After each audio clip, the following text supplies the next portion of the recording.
Welcome back. तो चलिए students आगे कंटिन्यू करते हैं। आज की वीडियो में क्लास 11 अकाउंटेंसी का जो हमारा नेक्स्ट टॉपिक है वो है टाइप्स ऑफ अकाउंटिंग। मतलब अकाउंटिंग कितने तरह की होती है, तो उसके भी टाइप हैं। सबसे पहले जो टाइप है वो है फाइनेंशियल अकाउंटिंग, दूसरा है कॉस्ट अकाउंटिंग, तीसरा है मैनेजमेंट अकाउंटिंग, फोर्थ टाइप है टैक्स अकाउंटिंग, पांचवा है सोशल रिस्पॉन्सिबिलिटी अकाउंटिंग। तो बच्चों ये 5 टाइप्स हैं जो +1 में आपको ये जानने हैं, समझने हैं कि अकाउंटिंग कितनी तरह की होती है।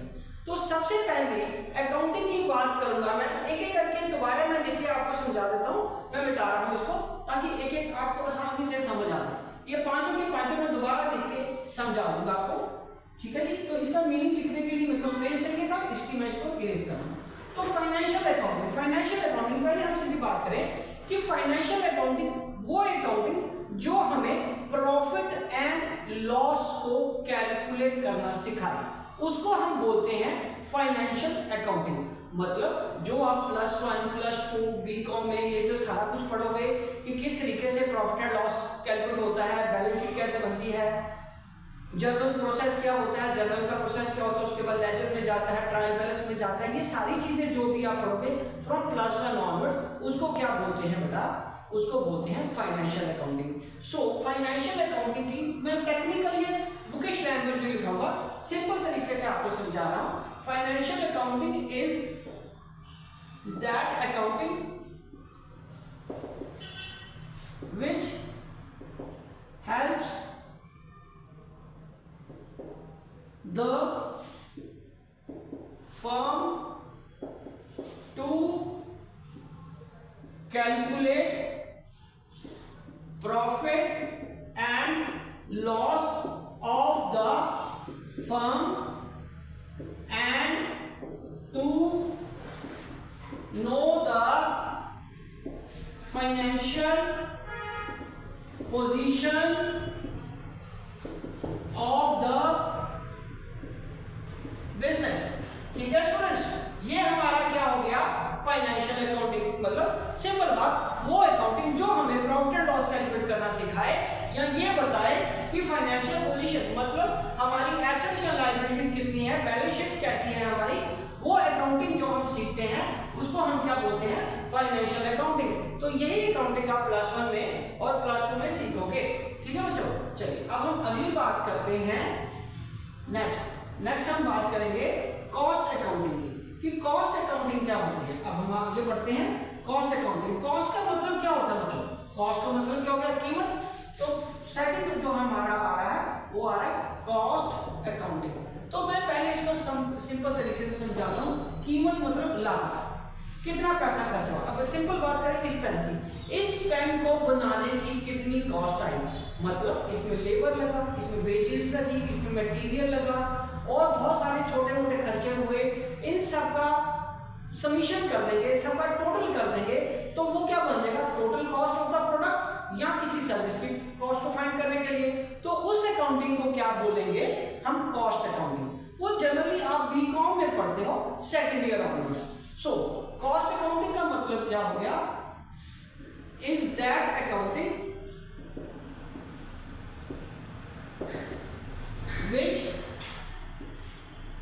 helps the firm to calculate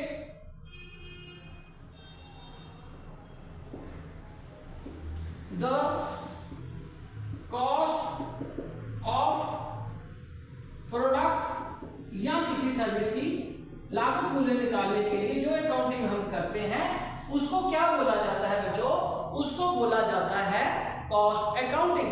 very simple. अब हम आगे बढ़ेंगे इसके बाद मैनेजमेंट अकाउंटिंग की तरफ। मैनेजमेंट अकाउंटिंग क्या होती है, सो जो अकाउंटिंग मैनेजमेंट करती है वो अकाउंटिंग क्या होगी, मैनेजमेंट अकाउंटिंग। तो मैनेजमेंट अकाउंट क्या करती है, पहले मैं लिखूं फिर आपसे बात करता हूं। तो ये आ गया मैनेजमेंट अकाउंटिंग। सो मैनेजमेंट क्या करती है बच्चों, मैनेजमेंट ने क्या देखना है, फर्म के अच्छे और बुरे का हिसाब किताब रखना है। प्रॉफिट हुआ है वो तो फाइनेंशियल अकाउंटिंग से निकाल लिया, कॉस्ट पता चल गया कि कितनी कीमत है। मैनेजमेंट अकाउंटिंग में क्या आएगा बच्चों? मैनेजमेंट अकाउंटिंग में आएगा एनालिसिस करना, रेशोज निकालना, परसेंटेजेस देखना, अंडरस्टूड, कंपैरिजंस करना। तो जो अकाउंटिंग हमें एनालिसिस करना सिखाए, ठीक है, जो अकाउंटिंग हमें एनालिसिस करना सिखाए और from the results of accounting and cost accounting, मतलब फाइनेंशियल अकाउंटिंग और कॉस्ट अकाउंटिंग के रिजल्ट्स को देख के जो हम एनालिसिस करेंगे उस अकाउंटिंग को हम क्या बोलते हैं? Management accounting. So management accounting क्या आती है बच्चों? Is that accounting which helps the management to analyze the financial position of the firm with the help of financial and cost accounting। ठीक है बच्चों, तो ये क्या आ गया? Management accounting. So management accounting वो अकाउंटिंग है जो हमें ये सिखाए कि एनालिसिस कैसे कर रहे हैं, जो भी रिजल्ट आए हैं फाइनेंशियल अकाउंटिंग में या कॉस्ट अकाउंटिंग में, और वो कैसे हो सकता है? फॉर एग्जाम्पल by कंपेयरिंग या रेशो से या परसेंटेजेस निकाल के। ये हमारा क्या हो गया बच्चों? Management accounting. राइट हो? चलिए अब हम आगे बढ़ते हैं। चौथा हमारा क्या था बेटा? टैक्सेशन अकाउंटिंग या टैक्स अकाउंटिंग। मैं सिंपल टर्म्स को इस्तेमाल कर रहा हूं ताकि आपके लिए कोई ज्यादा मुश्किल काम ना हो। सो टैक्स अकाउंटिंग की बात करते हैं। अब ये बता देता हूं, फिर हम आगे बढ़ते हैं टैक्स अकाउंटिंग की तरफ। चलिए, टैक्स अकाउंटिंग सिंपल टैक्स को कैलकुलेट करना। तो यहां पे फोर्थ आ रहा है टैक्स अकाउंटिंग। टैक्स एक बहुत इंपॉर्टेंट खर्चा है या लायबिलिटी है, ये तो अलग ही बात है, ये आप धीरे धीरे आगे समझोगे। टैक्स एक वो हमारी इनकम का पोर्शन है या हमारी प्रोडक्शन या सेल का वो पोर्शन है या गुड्स प्रोड्यूस का वो पोर्शन है जो हमें सरकार को जमा कराना होता है टैक्स के फॉर्म में। So tax accounting is that accounting which helps the firm to calculate taxes। और टैक्सेस कैसे हो सकते हैं? डायरेक्ट टैक्सेस में क्या आएगा बेटा आपका? Income tax. और दूसरा इनडायरेक्ट टैक्सेस में क्या आएगा? इनडायरेक्ट टैक्स में क्या आएगा आपका? GST, goods and services tax, goods and services tax.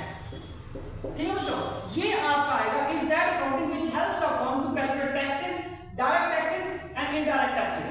मतलब जो अकाउंटिंग ये सिखाए फर्म को कि टैक्स कैसे कैलकुलेट करना है, और वो कैसे कैलकुलेट होंगे? वो आपकी परचेज बुक से, आपकी सेल बुक से, आपकी एक्यूरेसी और प्रॉफिट एंड लॉस से, उसी से टैक्स कैलकुलेट होंगे। तभी आप सही टैक्स सरकार को जमा करा पाओगे, क्योंकि अगर कम करवाया तो आपको टैक्स पेनल्टी के फॉर्म में आपको हर्जाना पे करना पड़ेगा, पेनल्टी पे करनी पड़ेगी सरकार को, ज्यादा पैसा आपके हाथ से जाएगा। और अगर यदि ज्यादा करा दिया तो आपके हाथ से कैश चला जाएगा, सरकार से फिर रिफंड लेने में प्रोसेस में उसमें और टाइम लगता है। ठीक है जी, तो ये चीजें आपको समझनी है कि टैक्स अकाउंटिंग में क्या आएगा। वो अकाउंटिंग जो हमें टैक्स को कैलकुलेट करना प्रॉपर्ली सिखाए, इनकम टैक्स या गुड्स एंड सर्विसेज टैक्स। अब हम आगे बढ़ते हैं, इसकी लास्ट टाइप पे वो है सोशल रिस्पॉन्सिबिलिटी अकाउंटिंग। तो सोशल रिस्पॉन्सिबिलिटी बच्चों आज की डेट में एक बहुत बड़ी चीज हो गई है किसी भी फर्म के लिए। तो यहां पे फिफ्थ अकाउंटिंग क्या आएगा? Social responsibility accounting. ठीक है बच्चों, तो social responsibility accounting is accounting which keeps records of all the social responsibility activities taken or conducted by the firm। पूरा रिकॉर्ड मेंटेन करते हैं। अब पहली बात सोशल रिस्पांसिबिलिटी, शायद कुछ बच्चे नहीं समझ पा रहे होंगे। सोशल रिस्पांसिबिलिटी की जिस समाज में हम रहते हैं, फर्म की, ऑर्गेनाइजेशन की, कंपनी की ये जिम्मेदारी बनती है मॉरली, इथिकली या कुछ तरीके से भी कह लीजिए सोसाइटी की हेल्प करने के लिए। जैसे कब कोई कंपनी या कोई firm mid day meal scheme चलाए, कोई हेल्थ कैंप लगाए, कोई ब्लड डोनेशन कैंप लगाए, कोई नेचुरल डिजास्टर में सरकार की मदद करे, लोगों की मदद करे, इस तरीके की अकाउंटिंग को क्या बोलते हैं? सोशल। ये क्या है? Social responsibility. तो सोशल रिस्पांसिबिलिटी में अल्टीमेटली खर्च क्या होगा? खर्च तो पैसा ही होगा ना। तो उस पैसे का पूरा हिसाब रखना कि कौन सा पैसा कंपनी ने, ऑर्गेनाइजेशन ने खर्च किया है। ठीक है, कंपनी ने, ऑर्गेनाइजेशन ने कौन सा पैसा, कितना पैसा और कब और किस एक्टिविटी पे खर्च किया है, उसका सारा हिसाब किताब रखने को क्या बोलते हैं? Social responsibility accounting. ठीक है बच्चों, so social responsibility accounting is that accounting which keeps record of all the social responsibility activities conducted by the firm. तो ये एक बहुत इंपॉर्टेंट आज की डेट पे नई तरह की अकाउंटिंग आ गई है। तो बच्चों इसी के साथ ये टॉपिक कंप्लीट होता है और आप मुझे जल्दी से जल्दी बताइए कि अगला टॉपिक आप कौन सा करेंगे, आपकी क्लासेस कब स्टार्ट हो रही है या आपने पढ़ाई शुरू कर दी है। और हाँ, यदि अभी तक आपने मेरे चैनल को सब्सक्राइब नहीं किया होगा तो मेरे चैनल को सब्सक्राइब करना ना भूलें। Wishing you good luck.